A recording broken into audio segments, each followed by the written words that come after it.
अस्सलाम वालेकुम नाज़रीन, 3 स्टार न्यूज के साथ मैं हूं आयशा अली। नजर डालते हैं आज की अहम खबरों पर।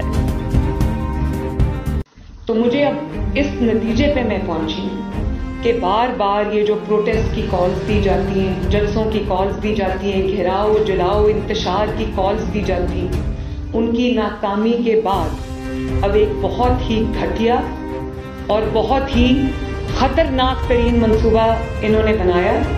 और उन्होंने ये उस वक्त में, ऐसे वक्त में जिसमें SCO होने जा रही है, ऐसे वक्त में जब आप गैर मुल्की सरबराहान आपके मुल्क में बहुत साल के बाद आपने वो मनाजिर देखे कि एक मुल्क के अंदर, हमारे मुल्क में पाकिस्तान में जो गैर मुल्की सरबराहान है वो आ रहे हैं, कॉन्फ्रेंस हो रही है, मीटिंग्स हो रही हैं, एक अच्छा इमेज पाकिस्तान का दुनिया में जा रहा है, इकॉनमी बहुत बेहतरी के साइंस शो कर रही है, महंगाई कम हो रही है, जो स्टॉक मार्केट है उसने रिकॉर्ड तोड़े, 85-86,000 पे स्टॉक मार्केट चली गई। पाकिस्तान के 77 ईयर्स में ये मिसाल नहीं मिलती।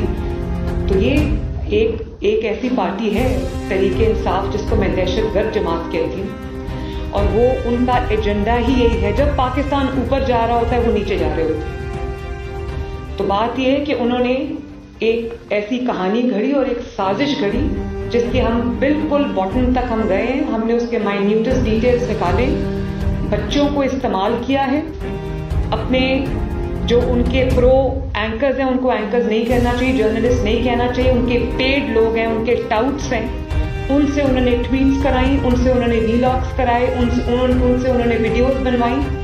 और मैं एक बच्ची की आपको मिसाल देना चाहती हूँ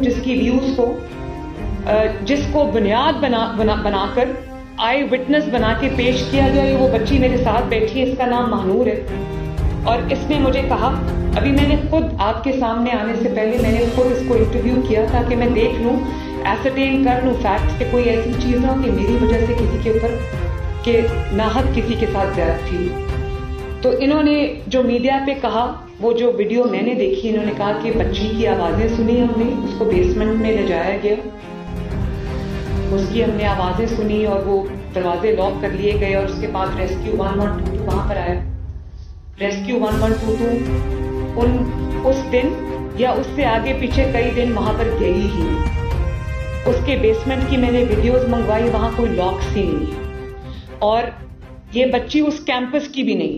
वो कहती है कि जब मैं ये कह रही हूँ कि उन्होंने वो एडिट कर दिया वो क्लिप, ये तो उस कैंपस की है ही नहीं, ये किसी और कॉलेज की है। वो कहती है मैंने किसी और से सुना और मैंने वो बात मीडिया पे कर दी, और कहती मैं वो बात नहीं कर रही थी, मेरी एक टीचर खड़ी थी साथ, उसने कहा कि अगर आप आई हैं तो आप ये बात करें मीडिया पे, मतलब कि झूठ बोलें ताकि ये आग लगे। और जिस बच्ची पे इल्जाम लगाया गया, वो बच्ची क्या नाम है उस बच्ची का? इज़ा 2 तारीख से हॉस्पिटल में दाखिल थी। 2-3 हॉस्पिटल्स में उसके वालिदैन उसको लेकर गए, और उसके बाद वो स्पाइन हॉस्पिटल में भी गई, क्योंकि जब वो गिरी है तो उसकी कमर में चोट लगी, उसकी रीढ़ की हड्डी में चोट लगी थी, तो वो उसको लेकर गए। वो बच्ची, जिस दिन ये वाकया हुआ है, रिपोर्ट हुआ है, जो झूठा वाकया, उसका कोई तफसील नहीं है, वो बच्ची उस दिन वो कॉलेज में थी ही नहीं। और जिस गार्ड पे इल्जाम लगा, उसको पुलिस ने फौरन अपनी कस्टडी में ले लिया, क्योंकि बच्चे एक बात कर रहे थे। वो उस दिन छुट्टी पे चला गया, 4-5 दिन की उसकी छुट्टी थी, उसको सरगोदा से गिरफ्तार करके लेके आए और इन्वेस्टिगेशन के लिए उसको जो है कस्टडी में ले लिया। तो कहा गया CCTV फुटेज जो है वो खत्म कर दी गई, वो मिटा दी गई। ये हमारे मिनिस्टर बैठे, ये भी वहां गए, तो इन्होंने जो बात की, इन्होंने कहा कि बच्चे ये कह रहे हैं, उसको भी बुनियाद बना दिया गया। पूरी एक कड़ी दूसरी कड़ी की तरफ जाती है। और उसके बाद आप देखिए गुजरात पर प्रोटेस्ट हुए, कुछ बच्चे जो हैं उनको लाया गया है, उसके पीछे कौन है मैं सब जानती हूँ। और बच्चों से जब पूछा गया कि इशू क्या है, बच्चों को इशू का नहीं पता कि इशू क्या है। मज़ीद खबरें और अपडेट्स जानने के लिए विजिट करें और सब्सक्राइब करें 3 स्टार न्यूज HD।